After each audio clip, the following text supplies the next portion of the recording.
Assalamu alaikum dear students, welcome to the platform of Nain Academy. I'm your host Mohammad Zulqarnain. तो students आज के इस video के अंदर हम अपने 9th क्लास बायोलॉजी जो हमारी न्यू बुक है इसका नेक्स्ट टॉपिक स्टार्ट करेंगे जिसका टाइटल है डीएनए डीऑक्सीराइबो न्यूक्लिक एसिड। बच्चे इससे पहले लेक्चर के अंदर हमने न्यूक्लिक एसिड्स, उनका इंट्रोडक्शन, उनकी लोकेशन, ठीक है, उनका डिफरेंस जो है और उसको तफसील से स्टडी किया। हमने न्यूक्लियोटाइड के स्ट्रक्चर को देखा, जो मैं आपको एक मिनट बाद दोबारा से इन सारी चीजों को दिखा देता हूँ ताकि आप लोगों के कॉन्सेप्ट्स हैं वो मजीद क्लियर हो जाएं। बच्चों हमने इससे पिछले लेक्चर के अंदर देखा था कि जो न्यूक्लिक एसिड्स हैं ये ऐसे बायोमॉलिक्यूल्स हैं जो कि न्यूक्लियोटाइड से मिलकर बनते हैं। अब एक न्यूक्लियोटाइड क्या होता है बच्चों, उसके तीन कंपोनेंट्स होते हैं, तीन हिस्से होते हैं। एक को हम नाम देते हैं पेंटोज शुगर, एक को हम नाम देते हैं नाइट्रोजनियस बेस और एक को हम नाम देते हैं फॉस्फेट ग्रुप। अब बच्चों जो पेंटोज शुगर है ये दो तरह की होती है, राइबोज भी हो सकती है, डिऑक्सीराइबोज भी हो सकती है। जो राइबोज शुगर है बच्चों मैंने आपको बताया था आरएनए के अंदर मौजूद होती है और डिऑक्सीराइबोज किसके अंदर मौजूद होती है बच्चों, डीएनए के अंदर मौजूद होती है। क्लियर। तो इसके बाद ये इसका बुनियादी से स्ट्रक्चर था जो कि मैंने आप लोगों को ड्रॉ करना सिखाया था। आप लोगों ने इसे अच्छी तरह से ड्रॉ करना है। आप लोगों ने ये भी याद रखना है कि नाइट्रोजनियस बेस जो है वो पेंटोज शुगर के कार्बन नंबर 1 के साथ आके जुड़ती है और फास्फेट ग्रुप कार्बन नंबर 5 के साथ आके जुड़ता है। ठीक है। तो इसके बाद मैंने आपको नाइट्रोजनियस बेसिस का कॉन्सेप्ट दिया था। नाइट्रोजनियस बेसिस बच्चों दो तरह की होती हैं, एक को हम नाम देते हैं प्यूरिन्स का, ये डबल रिंग होती हैं, और दूसरे हैं पाइरिमिडीन्स बच्चों, ये सिंगल रिंग होती हैं। प्यूरिन्स बच्चों दो तरह की होती हैं, एक को हम नाम देते हैं एडेनिन, दूसरे को हम नाम देते हैं गवानिन।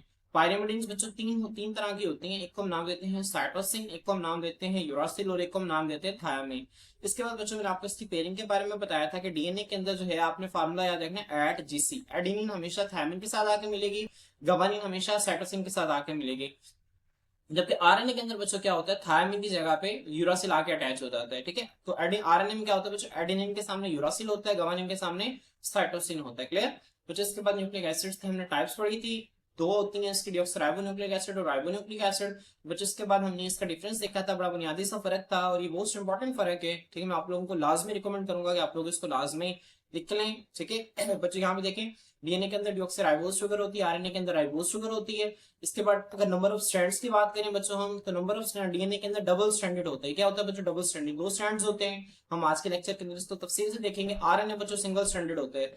नाइट्रोजनस बेसिस देखें बच्चों, एडेनिन, साइटोसिन, गवानिन और इसकी थायामीन। ठीक है। एडेनिन जो है वो थायामीन के साथ बॉन्ड बनाता है, गवानिन साइटोसिन के साथ बनाएगा। क्योंकि बच्चों आरएनए के अंदर क्या होगा, थायामीन की जगह पे क्या आ जाएगा, यूरासिल आ जाएगा। ठीक है। जबकि गवानिन साइटोसिन जो है ये सेम रहेगा। इसके बाद लोकेशन की बात करें बच्चों, तो जो डीएनए है बच्चों ये हमारे न्यूक्लियस के अंदर, मैंने साथ आपको बताया था माइटोकॉन्ड्रिया क्लोरोप्लास्ट दोनों के अंदर मौजूद होता है। इसके अलावा बच्चों जो आरएनए है न्यूक्लियस और साइटोप्लाज्म दोनों के अंदर पाया जाता है। तो बच्चों आए आज के इस लेक्चर के अंदर हम अपने डीएनए को तफसील से स्टडी करते हैं। तो यहाँ पे देखें बच्चों, डीएनए जो है, DNA is made up of deoxyribo nucleotides. ठीक है। अब बच्चों देखें, हम पढ़ते थे कि जो न्यूक्लिक एसिड्स होते हैं वो न्यूक्लियोटाइड से मिलकर बने होते हैं। किससे मिलकर बने होते हैं बच्चों, न्यूक्लियोटाइड से मिलकर बने होते हैं। न्यूक्लिक एसिड्स की दो टाइप्स हैं, एक को हम नाम देते हैं डीएनए और एक को हम नाम देते हैं आरएनए। अब बच्चों डीएनए का क्या मतलब है, डीऑक्सीराइबो न्यूक्लिक एसिड, और आरएनए का मतलब क्या है बच्चों, राइबो न्यूक्लिक एसिड।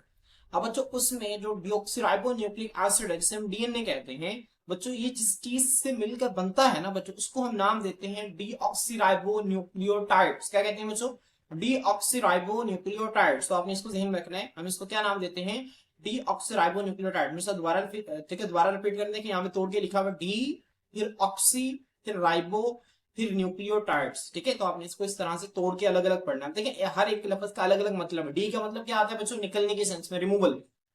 ऑक्सी मतलब ऑक्सीजन, राइबो मतलब जो बच्चों राइबोज शुगर है, और न्यूक्लियोटाइड मतलब एक न्यूक्लियोटाइड में बच्चों अगर आप देखें ना, ये जो आपके सामने एक न्यूक्लियोटाइड का स्ट्रक्चर है यहाँ पे, ये आपके सामने बच्चों एक पूरे न्यूक्लियोटाइड का स्ट्रक्चर है। अब बच्चों इसमें ये क्या है आपके पास, ये एक पेंटोज शुगर है। ठीक है।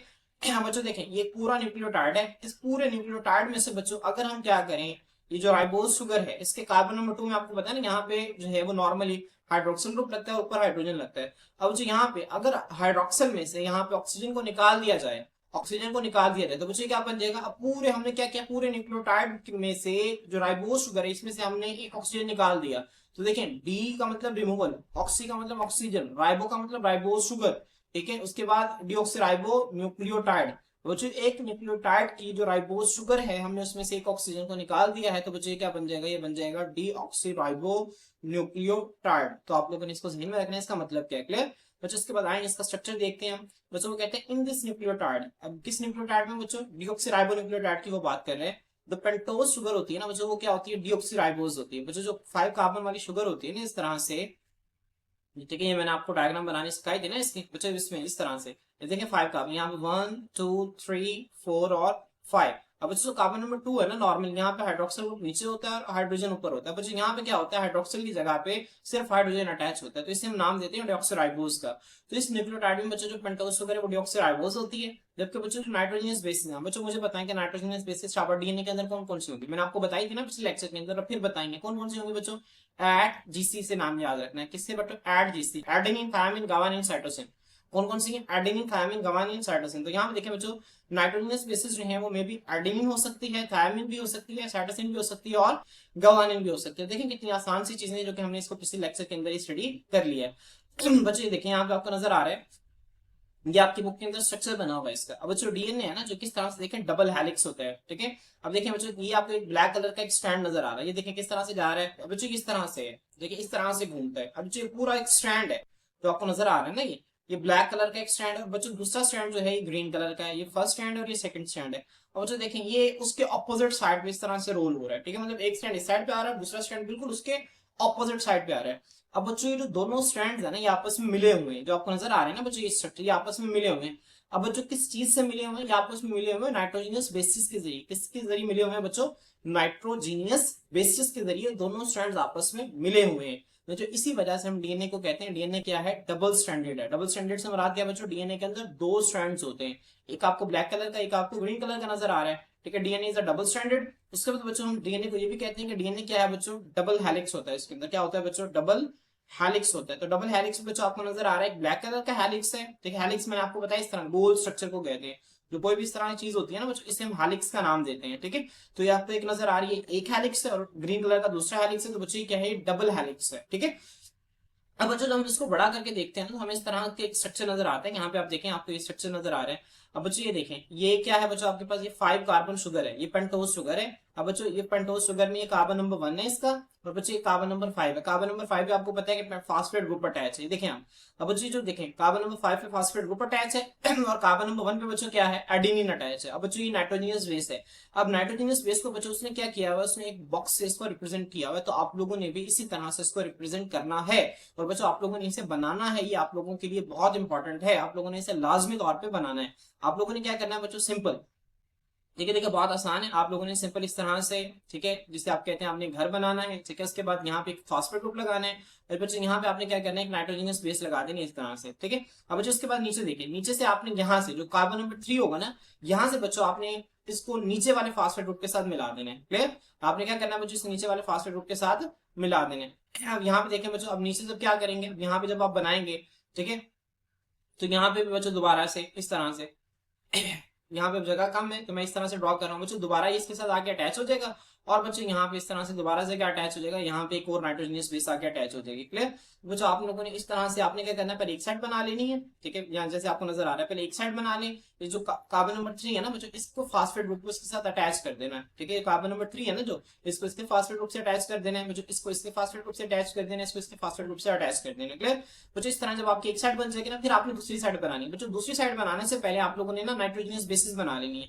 अब जो फर्स्ट कहीं आप ए लिख रहे हैं यहाँ पे, तो इसके ऑपोजिट साइड पे क्या होगा, टी, थायमिन। एडेनिन हमेशा थायमिन के साथ आके जुड़ेगी। तो बच्चे एक और इंपॉर्टेंट चीज, एडेनिन और थायमिन के दरमियान दो बॉन्ड्स होते हैं। कितने बॉन्ड्स होते हैं बच्चों, दो बॉन्ड्स होते हैं। इन बॉन्ड्स को हम नाम देते हैं हाइड्रोजन बॉन्ड्स। ये आप केमिस्ट्री के अंदर डिटेल से पढ़ेंगे कि हाइड्रोजन बॉन्ड्स क्या होते हैं, ठीक है। तो अभी मैं सिर्फ यहाँ पे आपको इतना बता रहा हूँ कि एडेनिन और थायमिन के दरमियान बच्चों दो बॉन्ड्स होते हैं, इनको हम कहते हैं दो हाइड्रोजन बॉन्ड्स। और साइटोसिन और गुआनिन के दरमियान बच्चों तीन हाइड्रोजन बॉन्ड्स होते हैं। देखिए यहाँ पे साइटोसिन और गुआनिन के दरमियान कितने हैं, तीन हाइड्रोजन बॉन्ड्स हैं।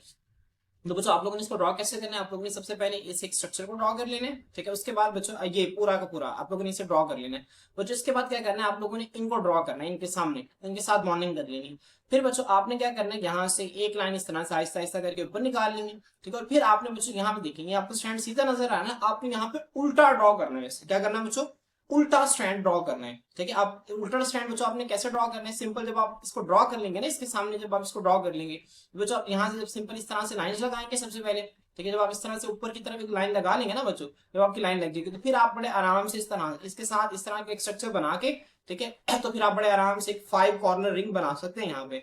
अब इससे होगा क्या बच्चों, आपने अपनी तरतीब को गलत नहीं करना, एडेनिन थायमिन के सामने होना चाहिए, बिल्कुल सामने होना चाहिए। इसी वजह से आपने पहले ये पूरे के स्ट्रक्चर को बना लेना एक साइड पे, फिर दूसरे साइड के सिर्फ नाइट्रोजनस बेसिस के बॉक्सेस बना लेने हैं। फिर बच्चों क्या करना है, एक नाइट्रोजनस बेस के बॉक्स से एक एक लाइन ऊपर की तरफ निकाल देंगे। और बच्चों फिर क्या करना है, आपने इस तरह से एक 5 कॉर्नर रिंग बना देना। मैं आप लोगों को इसको लास्ट में एक मतलब बना के भी दिखा दूंगा, एक दो स्ट्रक्चर, ताकि आप लोगों के लिए बनाना आसान हो जाए। तो बच्चों आप लोगों ने इसे लास्ट में ड्रॉ करना है। डीएनए अगर आपको लॉन्ग क्वेश्चन आ जाता है तो ये इसमें एक इंपॉर्टेंट डायग्राम होगी। इसके बाद बच्चों देखें वाटसन एंड क्रिक मॉडल। अब बच्चों डीएनए है ना जो, ठीक है, इस डीएनए के स्ट्रक्चर को जिन दो साइंटिस्ट ने एक्सप्लेन किया था बच्चों, उसमें एक साइंटिस्ट का नाम है जेम्स वाटसन और दूसरे साइंटिस्ट का नाम है फ्रांसिस क्रिक। क्या नाम है बच्चों, James Watson and Francis Crick. तो आपने इसको ध्यान में रखना है। देखिए यहाँ पे इन 1953 बच्चों इस सन में इंपॉर्टेंट है, आपसे एमसीक्यू में पूछा जा सकता है कि डीएनए के स्ट्रक्चर को कब डिस्कवर किया गया था, 1953 में। बच्चों यूएस मतलब अमेरिकन बायोलॉजिस्ट थे जिनका नाम था जेम्स वाटसन, एंड ब्रिटिश मतलब बच्चों इंग्लैंड के, ठीक है, बर्तानिया के बायोलॉजिस्ट थे जिनका नाम था फ्रांसिस क्रिक। तो 1953 में बच्चों दो बायोलॉजिस्ट, एक अमेरिका के बायोलॉजिस्ट जिनका नाम है जेम्स वाटसन, और बच्चों एक जो है वो बर्तानिया के बायोलॉजिस्ट थे जिनका नाम था फ्रांसिस क्रिक। इन दोनों ने बच्चों क्या किया, प्रपोज का मतलब होता है तजवीज करना, तजवीज किया double helix model of DNA. DNA का डबल हेलिक्स मॉडल, बच्चों डबल हेलिक्स ये जो मैंने आपको बताया ना, एक हेलिक्स ये बना रहा है, दूसरा हेलिक्स जो है दूसरा स्ट्रैंड बना रहा है। तो डीएनए का डबल हेलिक्स मॉडल इसने एक्सप्लेन किया। और बच्चों 1962 के अंदर James Watson and Francis Crick बच्चों इनको क्या मिला बच्चों, इनको मिला Nobel prize for the discovery of double helix structure of DNA. और बच्चों नोबेल प्राइज क्या होता है, मैं आपको पहले भी मैंने आपको बताया पिछले लेक्चर्स के अंदर भी। नोबेल प्राइज बच्चों एक इनाम होता है, ठीक है, जो कि सारी दुनिया के अंदर कुछ 6 फील्ड्स हैं, ठीक है, जिनमें दिया जाता है। अब आप लोगों ने ये, आप लोगों का असाइनमेंट है कि आप लोगों ने गूगल से सर्च करना है कि नोबेल प्राइज की वो कौन कौन सी 6 फील्ड्स हैं जिनमें नोबेल प्राइज अवार्ड किया जाता है। और फिर बच्चों आप लोगों ने मुझे कमेंट सेक्शन के अंदर बताना है, ठीक है। तो इसमें एक बड़ी कॉमन है जो मैं आपको बता भी देता हूँ, पीस, ठीक है। आपको पता है अब पाकिस्तान की एक मलाला यूसुफजई जो है पाकिस्तान की कम तरीन नोबेल इनाम याफ्ता खातून है, नोबेल प्राइज उन्होंने लिया हुआ है बच्चों, मलाला यूसुफजई, उनको इस पीस की कैटेगरी के अंदर मिला था। तो बच्चों नोबेल प्राइज जो है वो अलग अलग इसकी कैटेगरीज में दिया जाता है, ठीक है। वो लोग जो पर्टिकुलर फील्ड्स के अंदर 6 कैटेगरीज के अंदर एक्स्ट्रा ऑर्डिनरी काम करते हैं, ठीक है, तो उनको जो है वो साल में एक मरतबा नोबेल प्राइज दिया जाता है। तो बच्चों 1962 के अंदर जेम्स वाटसन और फ्रांसिस क्रिक दोनों को ही डीएनए के डबल हेलिक्स स्ट्रक्चर को डिस्कवर करने की वजह से इनको नोबेल प्राइज मिला था। क्लियर। अब बच्चों इसका जो है इस मॉडल के मुताबिक है क्या, ये मॉडल कहता क्या है, ठीक है। अब बच्चों वो मॉडल जो कि फ्रांसिस और जेम्स वाटसन और फ्रांसिस क्रिक ने पेश किया था ना बच्चों, इसको हम नाम देते हैं Watson and Crick model of DNA. किसका नाम देते हैं, Watson and Crick model of DNA. मतलब ये जो डीएनए का मॉडल है ना, इसको उन्हीं के नाम की बेस पे रख दिया गया है। जेम्स वाटसन और फ्रांसिस क्रिक ने जो मॉडल पेश किया था उसको हम कहते हैं Watson and Crick model of DNA. अब जो इस मॉडल के मुताबिक क्या है, आपके बुक के अंदर क्या लिखा हुआ है, देखें अब कुछ पॉइंट्स लिखे हैं, आप लोगों ने इन पॉइंट्स को अच्छी तरह से याद रखना है। DNA is a double helix molecule. बच्चों डीएनए क्या है, एक डबल हेलिक्स मॉलिक्यूल, एक हेलिक्स ये है और दूसरी हेलिक्स ये है, ठीक है, डबल हेलिक्स मॉलिक्यूल है। अब बच्चों it is made up of 2 strands of nucleotides. अब बच्चों जो न्यूक्लियोटाइड्स के 2 स्ट्रैंड से मिलकर बना हुआ है बच्चों, जैसे कि आपको ऊपर डायग्राम में नजर आ रहा है, ये डबल हेलिक्स है और ये 2 स्ट्रैंड से मिलकर बना हुआ है, एक ये और एक ये। और बच्चों ये दोनों स्ट्रैंड है दोनों एक दूसरे के लिपटे हुए होते हैं, मतलब एक स्ट्रैंड अगर ऐसे है तो दूसरा स्ट्रैंड उसके बिल्कुल ऑपोजिट होगा। दोनों यहाँ पे देखें आप, दोनों एक दूसरे के क्या है बच्चों, लिपटे हुए हैं, कॉइल अराउंड ईच अदर। तो यहाँ पे देखें बच्चों डीएनए क्या है, डबल हेलिक्स स्ट्रक्चर है, it is made up of 2 strands of nucleotides. Nucleotide के 2 स्ट्रैंड से मिलकर बना हुआ है। Both strands are coiled around each other. Coil का मतलब होता है इस तरह लिपटे हुए ना, गोल गोल होना, ठीक है। दोनों स्ट्रैंड से बच्चों एक दूसरे के क्या होते हैं, लिपटे हुए होते हैं, ठीक है। बहुत आसान है, देखिए 2 पॉइंट्स बहुत ही आसान है, आप लोगों ने समझ लिए।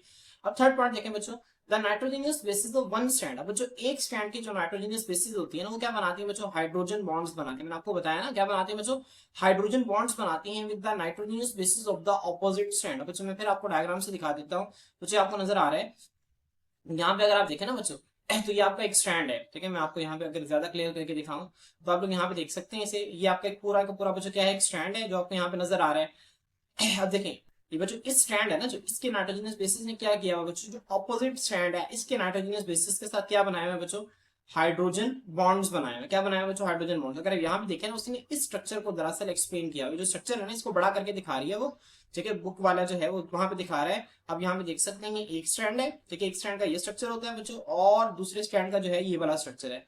अब बच्चों एक स्ट्रैंड ने दूसरे स्ट्रैंड के साथ किस वजह से जुड़ा हुआ है, एक स्ट्रैंड की नाइट्रोजनियस बेस जो है बच्चों उसने क्या की हुई है, उसने हाइड्रोजन बॉन्ड्स बनाए हुए दूसरे स्ट्रैंड की नाइट्रोजनियस बेसिस के साथ। क्लियर। इसके बाद बच्चों यहाँ पे देखें नेक्स्ट नेक्स्ट पॉइंट देखें, the pairing of nitrogenous basis जो है स्पेसिफिक बच्चों, जब ये नाइट्रोजनियस बेसिस के दरमियान जो पेयरिंग है ना, इनका जुड़ना है बच्चों, ये बहुत ही मखसूस होता है। कैसे मखसूस होता है, मैंने आपको बताया ना, एडेनिन हमेशा थायमिन के साथ जुड़ेगा और गवानिन हमेशा साइटोसिन के साथ जुड़ेगा। एडेनिन ऑफ वन स्ट्रैंड बच्चों, एक स्ट्रैंड की जो एडेनिन है ना, वो फॉर्म्स अ पेयर, वो एक जोड़ा बनाती है with the thymine of the opposite strand. मतलब एक साइड का जो बच्चों, एक साइड है ना जो इसकी जो एडेनिन है, वो हमेशा दूसरे साइड की थायमिन के साथ पेयर बनाएगी। और बच्चों इन दोनों के दरमियान कितने हाइड्रोजन बॉन्ड्स होंगे, 2 हाइड्रोजन बॉन्ड्स होंगे, मैंने आपको बताया था बच्चों। इसी तरह से जो एक स्ट्रैंड का जो गवानीन है, वो बच्चों दूसरे स्ट्रैंड के हमेशा साइटोसिन के साथ पेयर बनाएगा, दोनों के दरमियान 3 हाइड्रोजन बॉन्ड्स होंगे, ठीक है। Similarly cytosine forms a pair with guanine. तो बच्चों बहुत आसान है, नाइट्रोजनस बेसिस की जो पेयरिंग है बहुत ही मखसूस होती है। एडेनिन एक स्ट्रैंड का जो है बच्चों, वो दूसरे स्ट्रैंड के थायमिन के साथ आगे जुड़ता है, और बच्चों इसी तरह जो साइटोसिन है वो गवानिन के साथ आगे जुड़ते हैं। और बच्चों एक और जो दूसरी बात मैंने आप लोगों को बताई हुई है, वो क्या है बच्चों, there are 2 hydrogen bonds, 2 hydrogen bonds होते हैं बच्चों, किसके दरमियान, एडेनिन के दरमियान और थायमिन के दरमियान। बच्चों कितने हाइड्रोजन बॉन्ड्स होते हैं, 2 हाइड्रोजन बॉन्ड्स होते हैं। जबकि बच्चों साइटोसिन और गवानिन के दरमियान बच्चों कितने हाइड्रोजन बॉन्ड्स होते हैं, 3 हाइड्रोजन बॉन्ड्स होते हैं। तो आप लोगों ने इसे अच्छी तरह से ध्यान रखना है, ठीक है। मोस्ट इंपॉर्टेंट है, ये चीजें आप लोगों से बारहा मतलब एमसीक्यू में पूछी जा सकती है। इसके बाद बच्चों हमारा नेक्स्ट टॉपिक है फंक्शंस ऑफ प्रोटीन। बच्चों फंक्शंस ऑफ प्रोटीन्स को पढ़ने से पहले मैं आप लोगों को एक मिनट उसका स्ट्रक्चर ड्रॉ करना बता देता हूं। आप लोगों ने इसका स्ट्रक्चर को ड्रॉ कैसे करना है। तो बच्चों आप लोगों ने क्या करना है, सिंपल इस तरह से ना, मैं आपको यहाँ पे छोटा सा स्ट्रक्चर ड्रॉ करके दिखा रहा हूँ, आप लोगों ने इस तरह से ड्रॉ करना है। तो जो आप लोगों ने सबसे पहले इस तरह से ड्रॉ करना है, उसके बाद यहाँ पे आपको पता है फास्फेट ग्रुप। बच्चों मैं आप लोगों के लिए ना 2 ड्रॉ कर रहा हूँ, तो आप लोगों ने इस तरह से 4 ड्रॉ कर लेने। अब मैं 2 रिंग्स यहाँ पे ड्रॉ कर रहा हूँ बच्चों। यहाँ पे एक फास्फेट ग्रुप आपने यहाँ पे ड्रॉ करना है, तो दूसरे इसके साथ इसको बॉन्ड बना देना, ठीक है। अब इसके साथ आके अटैच हो गया। अब बच्चों यहाँ पे देखें आपके सामने, अब फर्ज करें यहाँ पे जो है मैं एक बॉक्स बना रहा हूँ, और बच्चों आपने यहाँ पे भी इस तरह से एक बॉक्स बना लेना, बन गया बच्चों। अब आपने इस बॉक्स के ऊपर फर्ज करें कि अब यहाँ पे कोई भी नाइट्रोजनस बेस अटैच हो सकता है। फर्ज करें यहाँ पे एडेनिन है और यहाँ पे मैं कर लेता हूँ साइटोसिन। अब बच्चों इसके ऑपोजिट फिर आपने जो है वो कोशिश करनी है कि आप, अगर आप इसको ठीक है ब्लैक मार्कर से ड्रॉ कर रहे हैं ना, तो इससे ऑपोजिट वाली साइड को आप क्या करें, ब्लू मार्कर से ड्रॉ करें, ठीक है।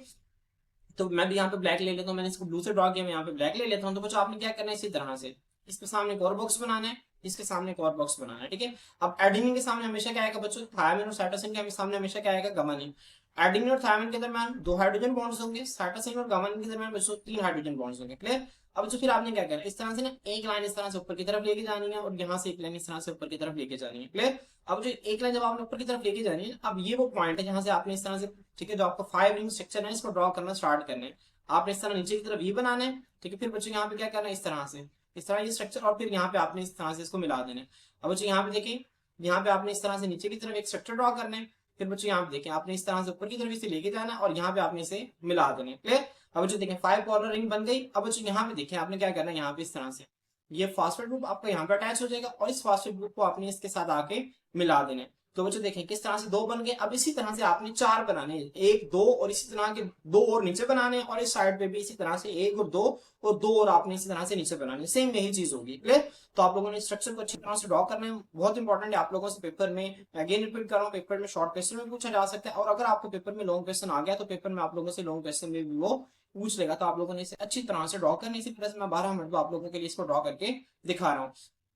बच्चों नेक्स्ट फंक्शन ऑफ डीएनए, ठीक है। यहाँ पे प्रोटीन्स लिखा हुआ गलती से बाय मिस्टेक, यहाँ पे क्या है बच्चों, डीएनए के फंक्शन। अब हम डीएनए के फंक्शंस को पढ़ते हैं कि डीएनए हमारी बॉडी के अंदर कौन कौन से फंक्शंस जो है इनको परफॉर्म करते हैं। बच्चों बहुत आसान है, यहाँ पे आप देखें डीएनए जो है ना, DNA contains the hereditary information. बच्चों आपको पता है कि हमारी बॉडी के अंदर हेरिडिटरी का मतलब होता है वरासती, इन्फॉर्मेशन कहते हैं मालूमात को। जो हमारे जिस्म के अंदर जो वरासती मालूमात है वो किस शक्ल के अंदर मौजूद होती है, वो डीएनए की शक्ल के अंदर मौजूद होती है। तो डीएनए के अंदर बच्चों क्या होती है, सारी की सारी वरासती मालूमात मौजूद होती है। आपकी बॉडी का स्ट्रक्चर कैसा बनेगा, आपकी बॉडी का जो है वो किस तरह का स्ट्रक्चर होगा, किस तरह की प्रोटीन्स आपकी बॉडी के अंदर बनेंगी, ये सारी मालूमात जो है वो डीएनए के अंदर मौजूद होती है। This information is in the form of sequence of nucleotides. अब बच्चों ये जो इंफॉर्मेशन है ना, ये आपकी बॉडी के अंदर जो डीएनए है उसमें न्यूक्लियोटाइड्स के सीक्वेंस की बेस पे होती है। अब बच्चों अगर आप न्यूक्लियोटाइड को देखें ना, तो न्यूक्लियोटाइड की तमाम सबका स्ट्रक्चर सेम होता है सिवाय नाइट्रोजनियस बेसिस के। तो हम ये भी कह सकते हैं कि जो इंफॉर्मेशन है ये सीक्वेंस ऑफ नाइट्रोजनियस बेसिस पे डिटरमिन होती है, ठीक है। अब देखें असल में वो जो नाइट्रोजनियस बेसिस है वो तो न्यूक्लियोटाइड्स का हिस्सा है ना, लेकिन अगर आप न्यूक्लियोटाइड का स्ट्रक्चर देखें, जितने भी डीएनए के अंदर न्यूक्लियोटाइड है उन सबका स्ट्रक्चर सेम होता है। फर्क कहाँ पे आता है न्यूक्लियोटाइड के स्ट्रक्चर के अंदर बच्चों, वहां फर्क आता है नाइट्रोजनियस बेसिस के लेवल पे, ठीक है। तो बच्चों यहाँ पे इस तरह फर्ज करें कि एक जगह पे एडेनिन है, दूसरी जगह पे थायमिन, तीसरी जगह पे साइटोसिन, फिर गवानिन, फिर साइटोसिन, फिर थायमिन। अब बच्चों एक पर्टिकुलर कोड है, अब इस कोड है ना जो, अब इसका एक खास मतलब है जिसको आपकी बॉडी जो है वो कोड की शक्ल में लेती है, और फिर इस कोड को स्कैन करके वो फिर खास किस्म का, ठीक है, वो आगे फंक्शन परफॉर्म करती है। तो आप इसे इस तरह से समझे, ये जो इन्फॉर्मेशन है ना बच्चों, ये इस तरह से इन न्यूक्लियोटाइड की सीक्वेंस की बेस पे होती है। इसमें बच्चों को क्या कहते हैं, वो कहते हैं this sequence determines the order of amino acids during protein synthesis. अब ये जो सीक्वेंस है ना बच्चों, ये प्रोटीन सिंथेसिस के दरमियान अमीनो एसिड्स के ऑर्डर को डिटरमाइन करता है। तो बच्चों बहुत आसान सी बात है, मैंने आपको पहले भी बताई है, डीएनए से आपको पता है पहले क्या बनता है बच्चों, आरएनए बनता है, और आरएनए से आगे क्या बनती है बच्चों, प्रोटीन्स बनती है। ठीक है, इस तरह से इसका सिंपल पाथवे चलता है प्रोटीन्स बनने का। बच्चों मैं आपको बड़ी आसान जुबान में बता देता हूँ। बच्चों फर्ज करें कि आपने क्या बनानी है, आपने एक प्रोटीन बनानी है। अब यहाँ पे देखिए आपके पास एक डीएनए है। अब मैं डीएनए का आमतौर पर डीएनए डबल स्ट्रैंडेड होता है, लेकिन मैं आपको एक स्ट्रैंड ड्रॉ कर रहा हूँ, ठीक है, समझाने के लिए। अब यहाँ पे देखेंगे डीएनए का एक स्ट्रैंड है, यहाँ पे फर्स्ट करिए एडेनिन है, यहाँ पे थायमिन है, यहाँ पे साइटोसिन, यहाँ पे गवानीन है, ठीक है, उसके बाद यहाँ पे साइटोसिन और यहाँ पे थायमिन है। अब जो यहाँ पे पहले क्या होता है, डीएनए से मैंने आपको बताया आरएनए बनता है। जब बच्चों यहाँ पे आरएनए बनेगा ना, तो आरएनए बच्चों जब बनेगा तो आरएनए का मतलब ये होगा कि इस डीएनए से आरएनए बनेगा। अभी जो डीएनए में बच्चों ये जो न्यूक्लियोटाइड है ना, न्यूक्लियोटाइड मतलब जो नाइट्रोजनस बेसिस की सीक्वेंस है, तो इसी सीक्वेंस को कॉपी किया जाएगा। बच्चों क्या किया जाएगा, इसी सीक्वेंस को कॉपी किया जाएगा आरएनए के अंदर। अब बच्चों देखिए कैसे कॉपी किया जाएगा, एडेनिन के सामने आके क्या अटैच होगा मुझे बताएं।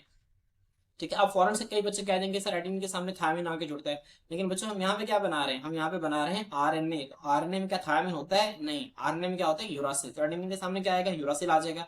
थायमिन के सामने क्या आ जाएगा बच्चों, एडेनिन आ जाएगा। साइटोसिन के सामने क्या आ जाएगा, गवानीन आ जाएगा। गवानीन के सामने साइटोसिन, साइटोसिन के सामने बच्चों क्या आ जाएगा, ठीक है, गवानीन आ जाएगा। और यहाँ पे थायमिन।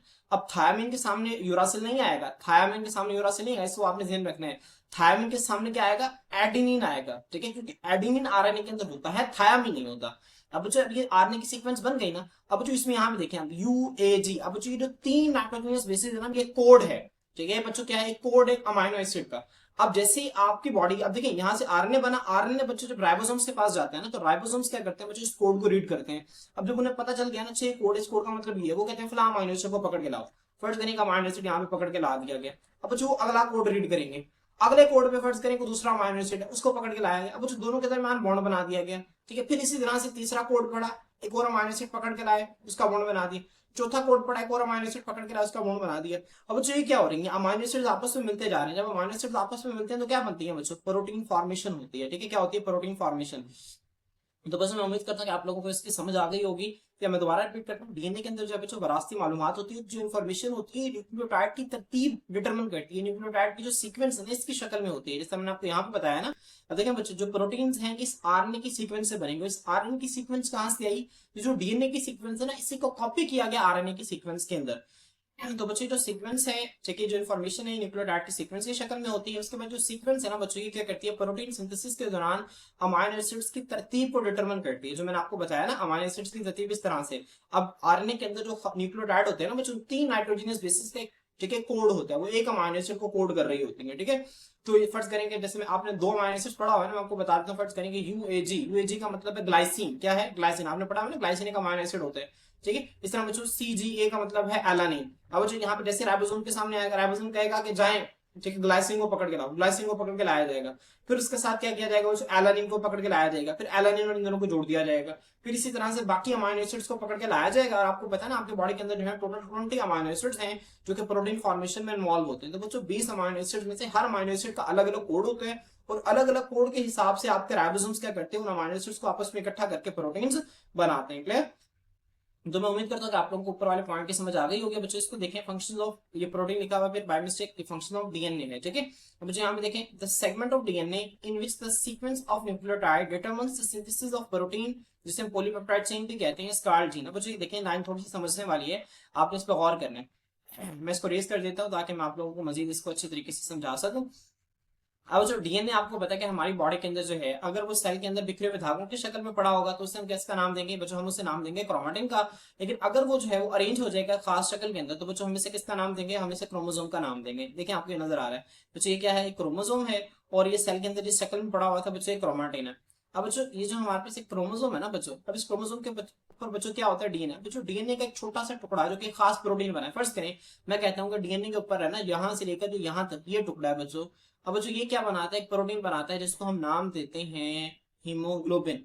अब बच्चों हीमोग्लोबिन आपको पता है एक प्रोटीन है जो कि हमारे रेड ब्लड सेल्स के अंदर मौजूद होती है और इसका काम क्या है बच्चों, इसने ऑक्सीजन को कैरी करना है हमारी बॉडी के अंदर, ठीक है। अब बच्चों मैं फर्स्ट कर लेता हूँ इतना सा हिस्सा। अब बच्चों डीएनए का एक छोटा सा हिस्सा जिसके अंदर जो न्यूक्लियोटाइड्स है ना, जाहिर सी बात है बच्चों, इससे हीमोग्लोबिन कैसे बनेगी, पहले इस डीएनए से बनेगा आरएनए और फिर उस आरएनए से आगे बच्चों हीमोग्लोबिन बनेगी, ठीक है। क्या बनेगा, डीएनए से आरएनए, आरएनए से आगे हीमोग्लोबिन बनेगी। तो बच्चों यहाँ पे देखें सेगमेंट ऑफ डीएनए, डीएनए का वो छोटा सा टुकड़ा in which the sequence of nucleotide, जिसमें बच्चों की आपको नजर आ रहा है डीएनए का छोटा सा टुकड़ा जिसमें न्यूक्लियोटाइड की जो सीक्वेंस है बच्चों की क्या करती है, ये सिंथेसिस करती है प्रोटीन की, ठीक है। अब ये बच्चों किसने क्या किया, इसने प्रोटीन की सिंथेसिस की, जैसे मैंने आपको बताया हीमोग्लोबिन, ठीक है। तो बच्चों जो प्रोटीन है ना, इसको हम एक और नाम दे, जिसको हम नाम देते हैं पॉलीपेप्टाइड चेन, इसका नाम देते हैं बच्चों पॉलीपेप्टाइड चेन। बच्चों पॉलीपेप्टाइड चेन क्यों कहते हैं मैं आपको इसका भी बता देता हूँ, बहुत आसान है वैसे आपकी बुक में वैसे इसका जिक्र नहीं है बच्चों। एक अमाइनो एसिड है ना, ये दूसरा अमाइनो एसिड है। अब जो दो अमाइनो एसिड के दरमियान जो बॉन्ड होता है ना बच्चों, इसे हम नाम देते हैं पेप्टाइड बॉन्ड। किसका नाम देते हैं बच्चों, पेप्टाइड बॉन्ड का नाम देते हैं। बच्चों दोबारा रिपीट करें, दो अमाइनो एसिड के दरमियान जो बॉन्ड मौजूद होता है इसे पेप्टाइड बॉन्ड का नाम देते हैं। अब जो फर्स्ट करें एक अमाइनो एसिड, फिर दूसरा, फिर तीसरा, फिर चौथा, फिर पांचवा, फिर सातवां, फिर इस तरह से चलते जा रहे हैं। अब जो आपको पता है काफी सारे हजारों की तादाद में अमाइनो एसिड्स हैं, ठीक है। अब मैं अगर हीमोग्लोबिन की बात करता हूँ, आपको पता है हीमोग्लोबिन के अंदर 574 अमाइनो एसिड्स मौजूद होते हैं। अब बच्चों 574 अमाइनो एसिड्स के दरमियान कितने सारे पेप्टाइड बॉन्ड होंगे, ऐसे ही है ना। तो बच्चों इतने सारे पेप्टाइड बॉन्ड है ना, तो हम इसको नाम देते हैं पॉलीपेप्टाइड। पॉली मतलब मैनी पेप्टाइड, ठीक है। वो जो एक चेन की शक्ल में और इसके अंदर बहुत सारे पेप्टाइड बॉन्ड होते हैं, इसी वजह से हम प्रोटीन को पॉलीपेप्टाइड चेन का नाम भी देते हैं। तो बच्चों इसको हम क्या कहते हैं, जीन कहते हैं। तो डीएनए का एक छोटा सा सेगमेंट, एक छोटा सा टुकड़ा जिसके अंदर बच्चों जो न्यूक्लियोटाइड की जो सीक्वेंस है, वो जो तरतीब है बच्चों, वो क्या करती है, वो डिटरमिन करती है एक प्रोटीन की सिंथेसिस को, एक प्रोटीन की तैयारी को, और उस प्रोटीन को हम पॉलीपेप्टाइड चेन का नाम भी देते हैं। तो बच्चों इसको हम किसका नाम देते हैं, उस सेगमेंट ऑफ डीएनए को हम जीन का नाम देते हैं, ठीक है।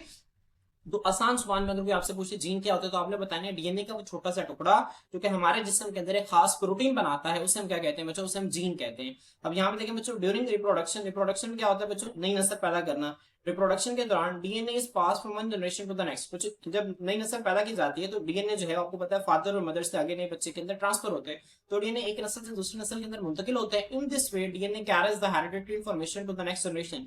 इस तरीके से बच्चों की जो डीएनए है ना, वो वरासती मालूमात को अगली नस्ल तक बच्चों क्या करता है, मुंतकिल करता है, अगली नस्ल तक लेके जाता है, ठीक है। आपको पता है कि नॉर्मल क्या होते हैं, ठीक है, स्पर्म जो है, ठीक है, विद इन द फादर बनते हैं एंड एग, ठीक है, विद इन द मदर बनता है। बच्चों इसके अंदर अपना डीएनए है, इसके अंदर अपना डीएनए, इसके अंदर फादर का डीएनए, इसके अंदर मदर का डीएनए। अब जब दोनों मिलेंगे तो यहाँ पे क्या बनाएगा बच्चों, जाइगोटिक स्ट्रक्चर बनेगा। अब जो जाइगोट से जब एक नया जानदार डेवलप होगा तो इसके अंदर बच्चों इनका डीएनए भी होगा, इसका डीएनए भी होगा। अब बच्चों इस डीएनए की ही वजह से जो खसूसियात है ना वालिदैन की, देखो बच्चों के अंदर मुंतकिल होती है। इसी वजह से हम डीएनए को हेरिडिटरी मटेरियल का नाम देते हैं, वरासती, ठीक है, वरासती मटेरियल है। ये वो मटेरियल है जिसकी वजह से वरासती मालूमात वालिदैन से बच्चों के अंदर मुंतकिल होती है। तो बच्चों ये बहुत ही आसान एक किस्म का कॉम्प्लेक्स टॉपिक है, उसको आप लोगों को अगर एक चीज पॉइंट समझ नहीं आया तो आप इसे बार बार सुन सकते हैं, बार बार से समझ सकते हैं। बहुत आसान है, आप लोगों ने इसे अच्छी तरह से याद रखना है। और अगेन मैं डीएनए के डायग्राम पे आप लोगों ने लाजमी फोकस करना है, लाजमी ड्रॉ करनी है। तो आज के लिए इतना, इंशाल्लाह नेक्स्ट वीडियो के अंदर हम नेक्स्ट टॉपिक के साथ आपकी खिदमत में हाजिर